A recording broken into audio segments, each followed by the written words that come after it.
Je pense qu'on est d'accord pour dire qu'on est tous plus ou moins accros à notre téléphone.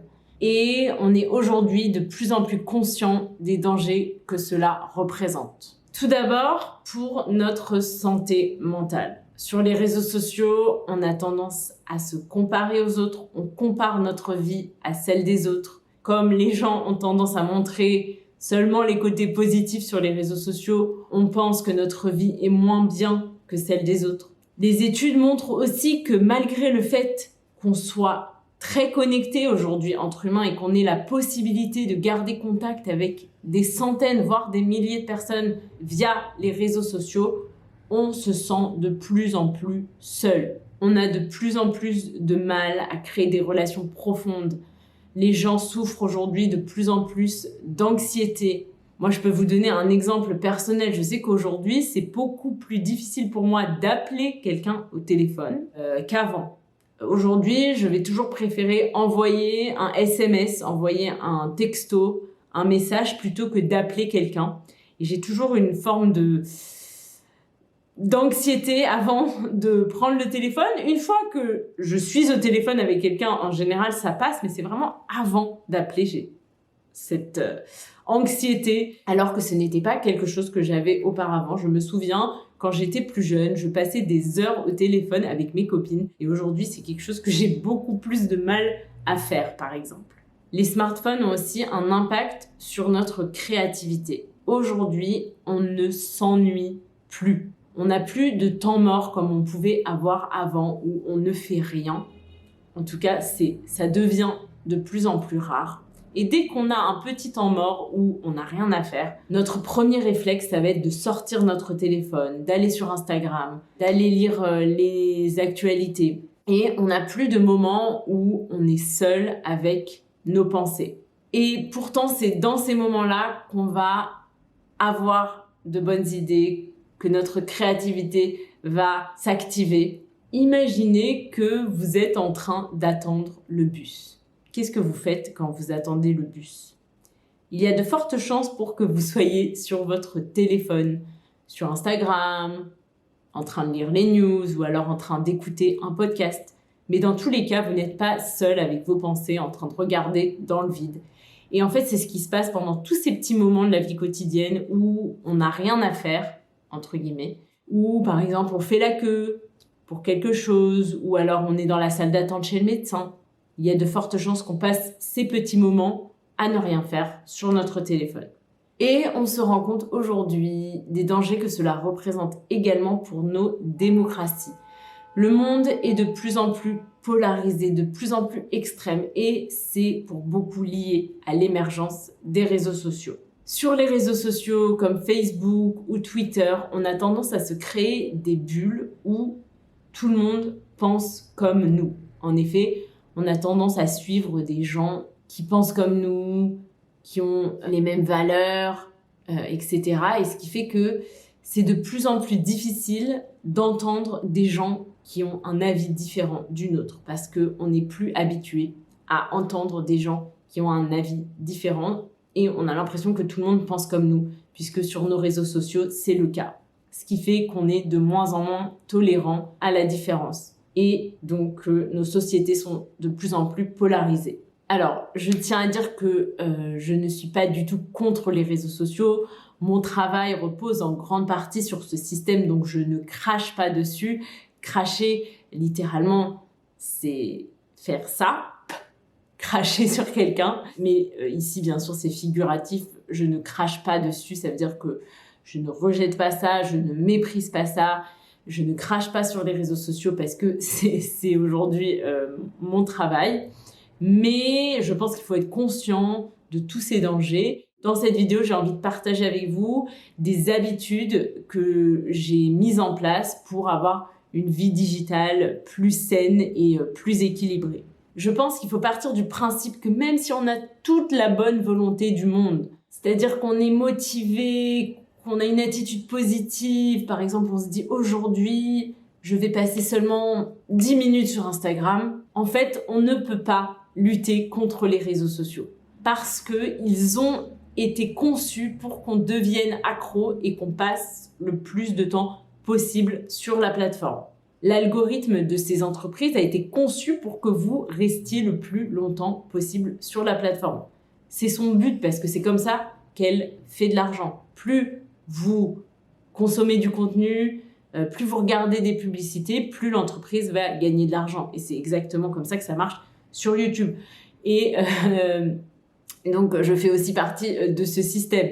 Mais en fait, YouTube veut que, après cette vidéo, vous regardiez une autre vidéo. Donc, il va vous suggérer des vidéos qui, potentiellement, peuvent vous intéresser en fonction de ce que l'algorithme a appris sur vous. C'est donc très, très dur de résister et je pense donc qu'il ne faut pas s'en vouloir si, au lieu d'être resté 10 minutes sur Instagram, vous êtes resté 1 heure parce que, en fait, l'algorithme a été conçu comme ça et va utiliser toutes nos faiblesses psychologiques pour qu'on devienne accro, comme je disais.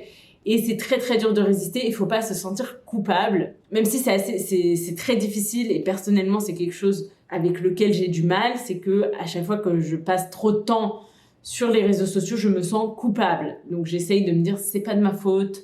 Mais je pense que du coup, il faut prendre en compte nos propres faiblesses et mettre en place des systèmes qui nous limitent. Et je vais vous expliquer comment. Je vais partager avec vous ce que je fais et ce qui marche pour moi, mais après, il faudra bien sûr l'adapter à vous et à votre cas. Mon premier conseil, c'est de ne pas avoir les applications des réseaux sociaux sur son téléphone et d'y accéder uniquement depuis son ordinateur. J'ai remarqué que certains réseaux sociaux sont plus néfastes pour ma santé mentale que d'autres, et notamment Instagram et Facebook dans une moindre mesure. Avec Instagram, j'ai remarqué que si j'ai l'application sur mon téléphone, ce n'est pas bon pour moi. Et que si je passe 30 minutes, 1 heure par jour sur Instagram, je vais très certainement me sentir comme une merde. Et donc, à chaque fois, je télécharge l'application et ensuite, je la supprime. Et à chaque fois, je me dis, non, mais cette fois, je suis forte mentalement, je ne vais pas exagérer, je vais y passer que 5 minutes par jour. Bon, j'ai téléchargé puis supprimé l'application au moins 10 fois. Donc, la 10e fois, je me suis dit, stop. Donc, qu'est-ce que vous pouvez faire ici pour vous limiter? Comme je vous l'ai dit, il faut mettre en place des systèmes pour se limiter. La première option, c'est se dire, bon, je vais sur Instagram depuis le navigateur de mon téléphone sans être connecté. Par exemple, dans mon cas, je ne connais pas mon mot de passe Instagram, donc je ne peux pas aller me connecter sur le navigateur. En fait, j'ai oublié mon mot de passe. Comme j'ai tellement de mots de passe, je ne sais plus quel est mon mot de passe sur Instagram. Donc, je ne peux pas me connecter depuis mon téléphone sur mon navigateur. Donc, ça m'arrive d'aller voir la page Instagram de quelqu'un. Mais en fait, quand on n'est pas connecté, on ne peut pas voir plus qu'un certain nombre de photos. Donc, on est très vite limité. Donc, ça, c'est la première option. Et si vous voulez aller encore plus loin, vous pouvez demander à quelqu'un de vous choisir votre mot de passe Instagram. Et donc, comme ça, vous ne connaissez pas votre mot de passe et vous ne pouvez pas vous connecter même dans les moments de faiblesse. Donc ça, c'est la première option. Allez seulement depuis le navigateur de votre téléphone. Mais comme je vous disais, c'est assez limité. Comme j'aime bien quand même aller sur Instagram, il y a quelques créateurs que j'aime bien suivre, avec modération, ce que je fais, c'est que je me connecte à Instagram depuis mon ordinateur. C'est ce que je vous disais, accéder depuis votre ordinateur à ces réseaux sociaux. Et en fait, j'ai remarqué que j'étais beaucoup moins accro à mon ordi. Parce que mon ordinateur n'est pas en permanence avec moi. Il n'est pas en permanence à portée de main. Par exemple, quand j'attends le bus, j'ai pas mon ordi avec moi. Ou même si j'ai mon ordi, je vais pas le sortir pour aller sur Instagram. Et en plus, c'est plus compliqué de se connecter à Internet. Enfin bref. Donc j'ai remarqué que j'étais beaucoup moins accro à mon ordi. Et donc c'est pareil pour Facebook. Je n'ai pas l'appli Facebook sur mon téléphone. Et si je veux aller sur Facebook, c'est uniquement sur mon ordinateur. Et pour moi, ça fonctionne bien parce que l'ordinateur, je trouve ça beaucoup moins automatique. Ça demande un certain effort pour aller sur son ordinateur, même si c'est un effort vraiment minime, mais quand même, je trouve que ça me permet de limiter. Mon deuxième conseil, c'est de mettre votre téléphone en mode avion avant d'aller dormir. Je pense que le pire truc que vous pouvez faire, c'est aller directement sur votre téléphone au réveil, quand vous êtes encore dans votre lit, de checker vos mails ou voilà, d'aller scroller sur Instagram. Donc moi, ce que je vous conseille, c'est de mettre votre téléphone en mode avion la veille au soir. Comme ça, vous vous réveillez tranquillement, vous n'avez pas de notification au réveil. Et moi, ce que je fais personnellement, c'est que j'ai une bonne routine du matin pendant laquelle je n'utilise pas mon téléphone. C'est souvent jusqu'à 10h du matin. Et ensuite, seulement à 10h du matin, je désactive le mode avion du téléphone. Et ça, voilà, je trouve que c'est quelque chose qui marche très bien pour moi. Et j'essaye, pareil, le soir, à partir de 21h, arrêter d'être...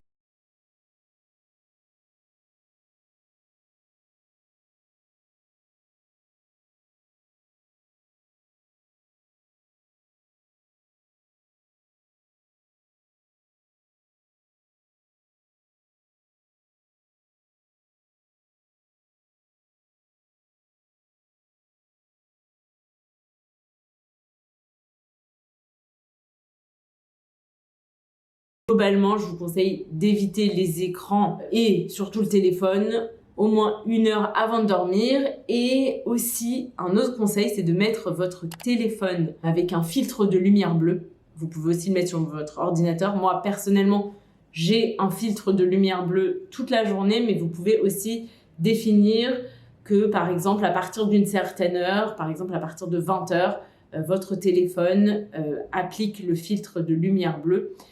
Et ça va vous aider à mieux dormir, puisqu'on dit que la lumière bleue empêche de dormir. Donc moi, perso, j'ai un filtre de lumière bleue sur mon ordi et sur mon téléphone en permanence. Et si vous voulez aller encore plus loin, ça c'est ce que je fais vraiment dans les jours où je sens que je suis accro et que j'ai besoin de détox un peu, c'est que je mets mon téléphone en noir et blanc. Et là, je vous assure que ça fait une différence énorme. Vous êtes beaucoup moins attiré par votre téléphone. Donc vous pouvez aussi essayer. Vous pouvez mettre votre téléphone en noir et blanc pour les jours où c'est un peu compliqué. Ça marche. Ah oui, et une autre chose que je fais, c'est pendant ma routine du matin. Comme je vous disais, je désactive le mode avion vers 10h. J'ai la chance de pouvoir travailler de la maison, donc je conçois que c'est pas possible pour tout le monde de faire ça. Mais voilà, vous pouvez l'adapter à vos horaires. Je pense que c'est bien, voilà, de se laisser au moins 30 minutes le matin sans téléphone. Et quelque chose que je fais aussi, que j'essaye de faire, je le fais pas tous les jours, mais c'est de faire 5-10 minutes de méditation avant de désactiver le mode avion. Et je trouve que ça aussi, ça a un impact sur toute ma journée, en fait. Je vais être beaucoup plus concentrée, beaucoup plus productive. Donc, vous pouvez aussi essayer. Et le dernier conseil que j'ai envie de vous partager aujourd'hui, c'est d'essayer de laisser votre téléphone à la maison quand vous sortez.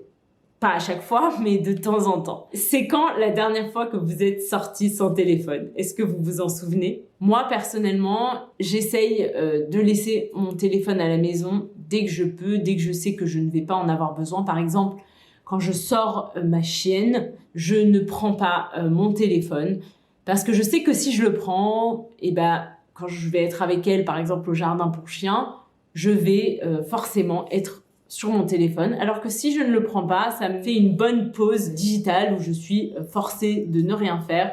Et dans ces cas-là, souvent je commence à parler avec les gens au jardin pour chiens. Et donc il y a des liens qui se créent. Par exemple aussi quand je vais à la plage, j'essaye de ne pas prendre mon téléphone.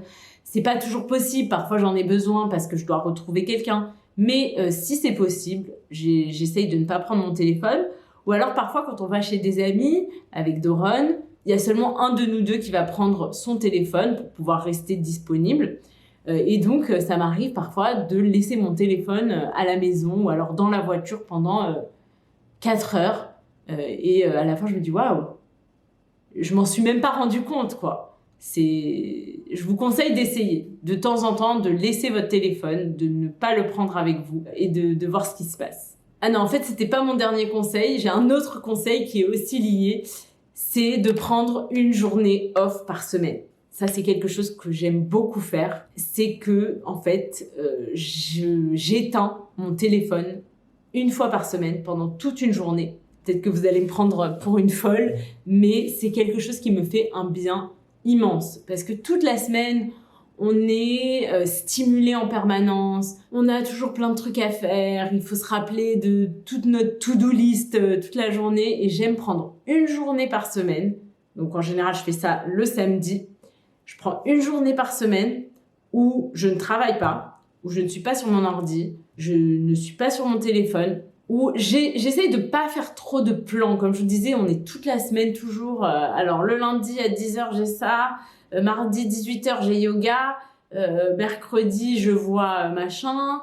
Jeudi, je prends un verre avec truc. On a tout le temps un emploi du temps toujours hyper rempli et je trouve ça hyper reposant et relaxant d'avoir un jour par semaine où on n'a pas de plan, où on peut faire ce qu'on veut. Donc par exemple, on va aller se promener, on va faire une longue balade, on va aller à la plage.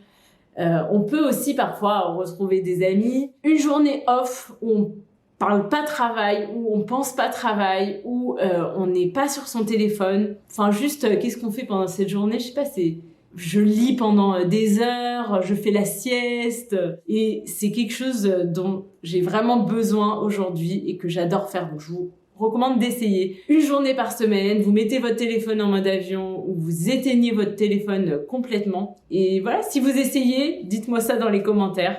Ça m'intéresse d'avoir votre retour d'expérience. J'espère que cette vidéo vous a plu, que mes conseils vous seront utiles. N'hésitez pas à partager en commentaire si vous avez d'autres astuces, d'autres conseils pour avoir une vie digitale un peu plus équilibrée, un peu plus saine. Je vous rappelle que si vous voulez étudier avec cette vidéo, avoir accès à la liste de vocabulaire, à la transcription, à un quiz de compréhension, etc., vous avez accès à tout ça sur mon site internet dans le club Piece of French. Je vous laisserai tous les détails en barre d'infos. Et je vous dis à très vite pour une nouvelle vidéo. Bisous!